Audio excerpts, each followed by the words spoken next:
Nosso estudo de hoje é a lição 6 do Livro da Esperança, que tem como título Evolução e Aprimoramento. E começa com um versículo do Evangelho de João, capítulo 3, versículo 3. Respondeu-lhe Jesus: em verdade digo-te, ninguém pode ver o reino de Deus se não nascer de novo. E no capítulo 4, texto 4 do Evangelho segundo o Espiritismo, a reencarnação é a volta da alma ou espírito à vida corpórea, mas em outro corpo especialmente formado para ele, que nada tem de comum com o antigo. E o texto: decididamente, em nome da eterna sabedoria, o homem é o senhor da evolução na Terra. Todos os elementos se lhe sujeitam à discrição, todos os reinos do planeta rendem-lhe vassalagem. Montanhas ciclópicas sofrem-lhe a carga de explosivos, transfigurando-se em matéria-prima destinada à edificação de cidades prestigiosas. Minérios por ele arrancados às entranhas do globo suportam-lhe os fornos incandescentes a fim de lhe garantir utilidade e conforto. Rios e fontes obedecem às determinações transferindo-se de leito com vistas à fertilização da gleba sedenta. Florestas atendem-lhe a derrubada, favorecendo-lhe o progresso. Animais, ainda mesmo aqueles de mais pujança e volume, obedecem às ordens, quedando-se integralmente domesticados. A eletricidade e o magnetismo plasmam ali os desejos, e o próprio átomo, síntese de força cósmica, discerra-lhe os segredos, aceitando-lhe as rédeas. Mas não é só no domínio dos recursos materiais que o homem governa soberano. Ele pesquisa as reações populares e comanda a política, investiga os fenômenos da natureza e levanta a ciência, estuda as manifestações do pensamento e cria a instrução. Especializa o trabalho e faz a indústria, relaciona as imposições do comércio e controla a economia.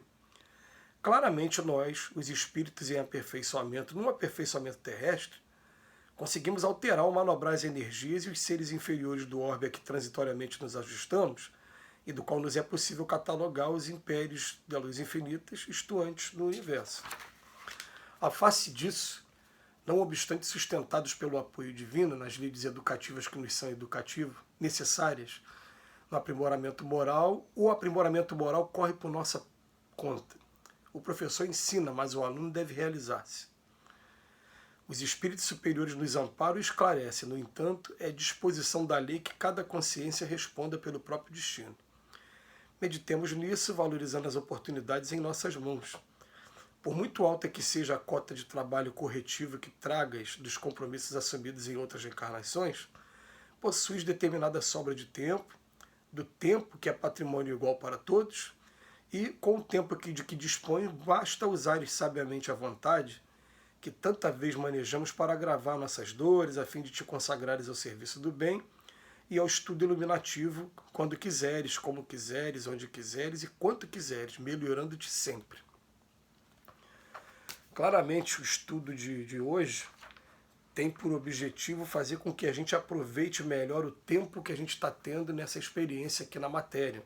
Ele começa pegando 2 versículos que estão falando sobre ninguém pode ver o reino de Deus se não nascer de novo, da reencarnação, e nos convidando a uma reflexão de como estamos usando a nossa reencarnação, o tempo que a gente tem.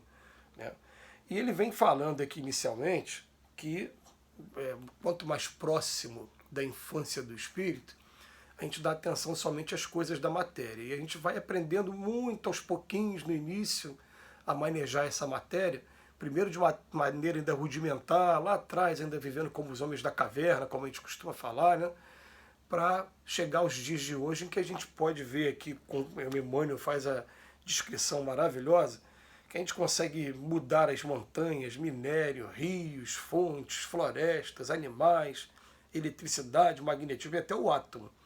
Está falando da questão material. Então, o que acontece? A gente naturalmente vai ser obrigado a arrumar um emprego para poder ganhar dinheiro, para poder sobreviver, e nesse emprego a gente vai estar desempenhando alguma função aí na matéria. Isso é o início. Mas vai chegando o momento agora em que o homem começa a se preocupar também com as coisas do espírito. E quando a gente começa a se preocupar com essas coisas do espírito, a gente começa também a dar atenção não somente ao lado material, mas ao lado também espiritual. E o que seria o dar atenção ao lado espiritual?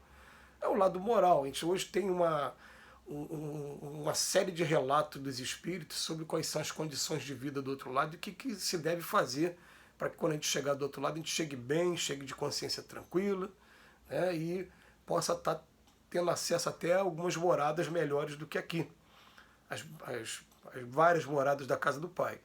Mas o que acontece? Isso vai depender do adiantamento moral de cada um de nós. Então, vale a pena, sempre vale muito a pena a gente começar a pensar assim, ó, quando eu estou aqui com a mente preocupada só com a matéria, o que eu faço? Vou fazer um planejamento para eu poder ter minha casa própria. E aí eu faço meu planejamento, vou vendo quanto que custa o imóvel, quanto que eu posso pagar por mês, qual o emprego que eu tenho que arrumar, né, o quanto que eu tenho que trabalhar, já tenho que arrumar 1, 2 empregos para poder pagar aquela prestação mensal e consigo ali sair do aluguel e ir para uma casa própria. São os planejamentos materiais. E agora? Qual é o planejamento que eu vou fazer moral? Gente, vamos colocar aí no papel, a gente coloca junto aí. Aprendizado do perdão, paciência. Se a gente está preso a algum vício e tem que largar esse vício agora porque vício na matéria prende o espírito. A gente não vai conseguir se desprender facilmente quando voltar para o outro lado da vida. Então, se a gente tem algum obstáculo prendendo a gente, vamos começar a fazer planejamentos agora, a partir de agora, né? E outra coisa, principalmente, né, quando se trata do lado moral, a gente lembrar, né, quando diz lá no Evangelho, né, aproveita enquanto você está com o seu adversário no seu caminho, para que ele não te entregue ao juiz, o juiz oficial de justiça, e você seja lançado na prisão, onde haverá pranto e ranger de dentes. O que ele está querendo dizer com a gente?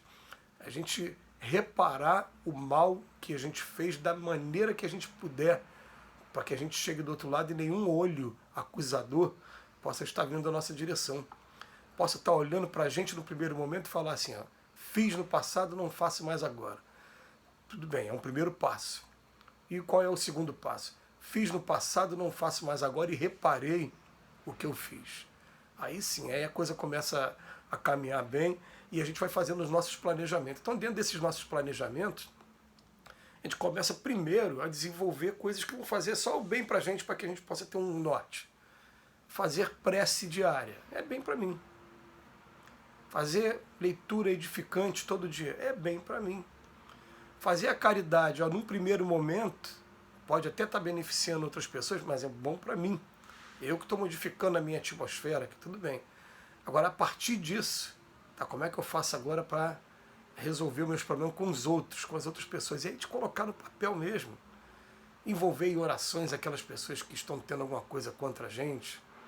A gente lembra, né, de fazer oração para tudo, mas menos pelos nossos inimigos, entre aspas, mesmo pelos nossos, né, os problemas que a gente tem que começar a colocar isso em oração também. Esses são planejamentos morais que a gente vai fazendo e que ele diz aqui no final, né? Claramente nós, os espíritos e aperfeiçoamento, conseguimos manobrar, né, as energias e os seres inferiores. Por que a gente não consegue, né, buscar agora as leads educativas que nos são necessárias para o aprimoramento moral, já que ele corre por nossa própria conta? E, gente, é planejamento mesmo. A dica que eu dou, que deu super certo comigo, é ter uma agenda, e na agenda, eu estava anotando na minha agenda só o dia que eu me aborrecia e por que eu havia me aborrecido. E aí o que acontece? Depois eu chegava num determinado período, que às vezes era de um mês, às vezes era de 2 meses, 2 em 2 meses, eu fazia uma análise, falava, quantas vezes me aborreci? 1, 2, tal, por quê? Aí eu comecei a perceber que mudava o personagem, mudava o local, mas a situação era a mesma. Eu falei, então o problema está em mim. Eu que tenho que aprender a ter mais paciência com uma situação assim, assada, né? E comecei a desenvolver isso em mim, aprender a respirar mais calmo, aprender a aumentar o nosso pavio, que às vezes o nosso pavio é curtinho pra caramba, né? E fazendo essas mudanças morais, que elas são assim, sutis, pequenas, mas que elas são assim, né? Ela começa muito pequenininha, mas você tem um pouquinho de perseverança, de repente ela dá uma guinada e parece que o gráfico é esse aqui mesmo, vai assim, de repente desenvolve. Mas você tem que ter aquela perseverança no início. E assim a gente vai se planejando moralmente para a gente estar preparado para as belas moradas do Pai, para que eu sei que hoje eu não posso ir para lá, porque lá eu ia trazer muita complicação por conta de mim mesmo, mas estou me melhorando para daqui a pouco me preparar para ir para lá. Que Jesus nos abençoe hoje e sempre.